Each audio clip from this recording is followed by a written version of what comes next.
For us, it's really important to be in Copenhagen Science City because it offers a great environment, a very inspiring environment.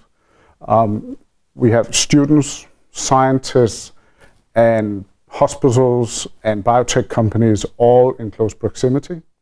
In Copenhagen Science City, there are several groups of students and young entrepreneurs that work together and try to help each other. And they typically draw on seniors like me, who come with some experience and ability to challenge their projects, but also help them along and hopefully guide them towards better products, a better way of advancing their projects. It's good for Galecto Biotech because Galecto Biotech needs to stay on top of what's happening in the science world.